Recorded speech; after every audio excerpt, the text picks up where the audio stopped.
Okay, so I'll just open it up from last week. Last week, Thursday, you guys saw that we went down to Wrigley. I again want to thank everybody at Wrigley Field in the Cubs organization for helping us to do that. It was a special, really a step back in time for us and the Bears to be able to go there after playing games there for 50 seasons, and for us guys to go back there. What I did during the for the team meeting, I told them what we're going to do, and I showed all the history of the Bears in Wrigley Field, and it was pretty cool. The winning percentage there is amazing, almost 70%, and all the great players of the Bears that have played there before, and we went through that, and it was great. Had a little competition down there. I passed out the awards today. The guys really liked that, so that was a good team-building exercise. As far as today, with our mandatory minicamp, I thought the guys did well. A couple special guests are here. Rod Marinelli is here today, and he'll be speaking to our football team tomorrow at the team meeting. So we're excited about that. Bill Pullion's also here. He got a chance to watch practice, got a chance to visit with him at length yesterday, so that was really, really nice being able to see those guys. The officials that were here today for practice. So we had the NFL officials, so that was cool. So what we did on a couple periods, we just said we put the ball down and say, hey, let's play. And that was really good because you don't get to look ahead on the script. The coaches can't tell them where to go. And to me, that's really real football. And our team needs to do that a lot because we're learning new systems on offense and defense. And I thought that was a good operation, and we're going to continue to do that because I think that's really good for us. And then lastly, as you know, Robert Quinn was not here present today at mandatory minicamp. We're not talking about that as an organization. Obviously, we hoped he would be here. He's not. Ryan and his staff are going to work through that. I really don't have any comment other than that about Robert Quinn. So I'll open it up to questions. And just on that front, have you communicated with Robert, or are you leaving that all up to Ryan? Have I communicated with him? Sure. Yeah, I've talked to him over, wished him happy birthday a few weeks ago, and we've talked to him. But other than that, in terms of being here, not being here, I'm going to leave that all up to Ryan. Just to clarify that, because it sounds like based on what you just said, he's not excused from veteran minicamp. Yeah, I mean it's mandatory minicamp. Coach, the first time we found out that Tevin Jenkins wasn't running with the ones, you kind of just think maybe you guys were just trying some different things out, moving guys around. This week you see it again; it becomes just a little bit more real. Is it a situation where he's just maybe not the best option at that spot right now? Well, I would say that, remember we said we were going to do 6 practices in the beginning. We're going to finish off this way. So we're going to finish off the rest of minicamp with this alignment. And then we'll decide at the end, hey, we like this alignment, that alignment, or like I said, don't like either one. Let's go with a new one. And so we're just assessing guys' talents, assessing their skill level, and going forward from there. Can you afford to be that fluid once you start training camp, or do you want people in their spot by then? Well, that's a good point, and to that point, you want to start honing it down, and guys, getting the same looks all the time. Hey, I'm playing right guard, I'm playing right tackle, and getting the same looks, the same, mechanics, so to speak, the technical mechanics that play the position, and we want to hone that down. The sooner the better, and we just don't have the answers right now. So a player like Braxton Jones, whatever, is at that position at the start of training camp. Is it that much harder for him to lose that job once he's there, when pads are on and stuff like that? I mean, I wouldn't say that. I would say we're evaluating each day, and we're going to find the best 5 for us going into the first game, and that's a build-up process, and we're just trying to find the combinations right now, and then, like I said, we like to find them sooner than later, and when we do that, we'll start repping it that way and do what's best for the Bears. Matt, did you have eyes on what happened to Dakota there toward the end of practice? I didn't. I saw the scoop, and I saw him starting to go with the ball, and I didn't see it. My eyes were forward. I didn't see it, and again, we won't comment on it this time of year, but I did not see it. From what you've seen development-wise from Justin through this point and now heading into this minicamp, what do you want to kind of jump out before you head into that break before training camp, just over these next couple days? Yeah, I would just say kind of what I stated last time, just the building on the footwork and the timing, knowing the offense and getting it down pat, and he's getting better and better every single day with that, and then knowing what he needs to work on during the summer.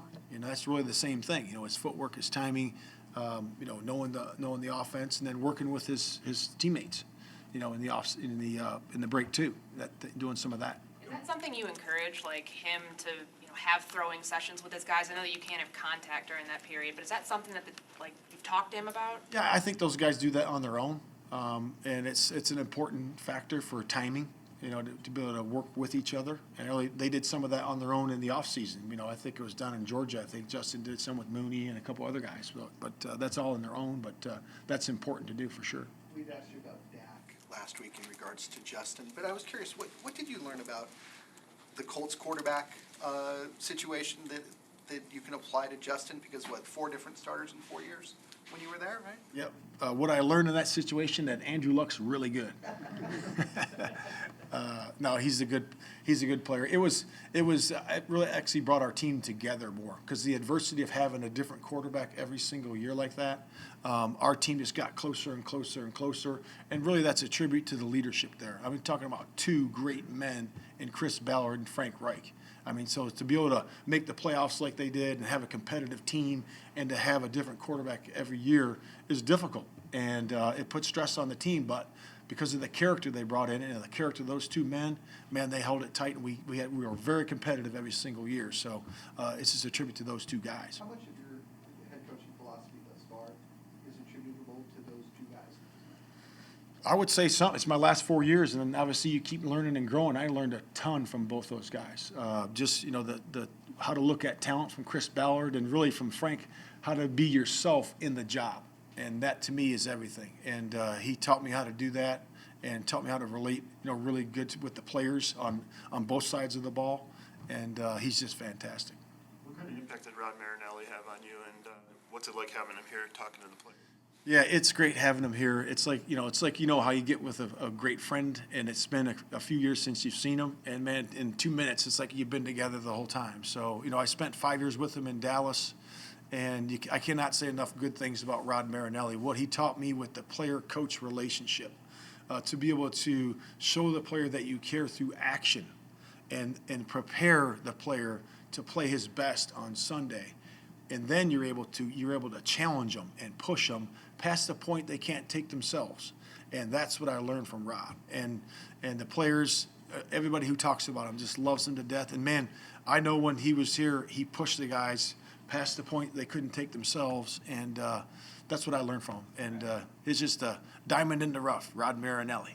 When he speaks to the team, what can he lend to the players when he gets a chance to get in front of that room? Yeah, I'm excited about it. I don't know. He said I'm ready to go, and I've been with him 5 years. I know what he's going to say. I kind of know the topics, but we'll see how it goes. It's going to go great, because I've been with him so many years. He's just a dynamic speaker.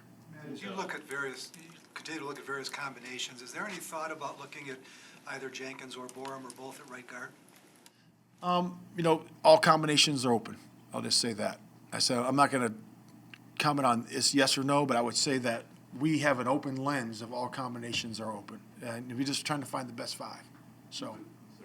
You put a big emphasis on limiting penalties.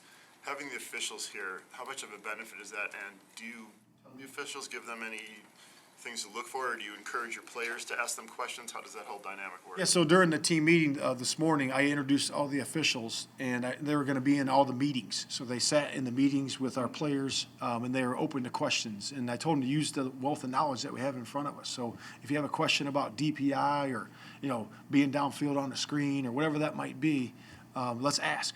They're here for a couple days, and let's utilize the NFL and and these guys' expertise in the refereeing business. So it's going to be good. And we're going to have 2 more sessions of this during training camp. We're going to have another where we're going to bring out Big Ten officials. We're also going to bring the NFL officials back out again. So, and it's helpful because we did it in the last place I was at. We were the least penalized defense, 2 out of the last 3 years, and I know where offense comes from, they were the least penalized offense the last year, I believe. So we believe in that. We believe in not beating ourselves and doing things the right way. Matt, we know that an emphasis offensively with Justin going into his second year is to speed up the process, get the ball out quicker, things like that. I know we haven't been in every practice, but it does seem like a lot of the days we've been here, there's been a lot of plays that have sort of been strung out for whatever reason. What do you attribute that to? I would just say that, we're continuing to work on getting better at everything. The footwork, the timing, and just keep working on that. And I think a little bit of that is because you don't have so much play pass in this, setting here, because you're not really running the ball, it almost becomes almost like a passing camp at times, because you're working on your passing game because of the nature of the business, right? You got helmets on, you got shells, you really can't focus on that. So I think those windows will become more clear and more open once we get the pads on. So I'm excited about seeing that. Sorry if you mentioned, did Kyler Gordon practice today? He did not. Why didn't he practice? You know, I'm not answering that. Come on. I'm sure if the mandatory No, it didn't change my view on that. No, he's out at practice. He was doing great. He's doing awesome. So. When Fields has a little rough patch like that, where when I think interception, batted down, incomplete, what do you want to see from him responding to that after that? How do you respond? Bounce back. Bounce back. It's not, we're all going to get knocked down, right? Every one of us. We all got knocked down in life. What do? Bounce back. Just get up, next play. So it's the cycle of the snap. And that's what I want to see from all of our players. And that's important. We're all going to have adversity. You got to step up and go to the next play. So that's what I want to see from him and the rest of the team, too. All right, thank you.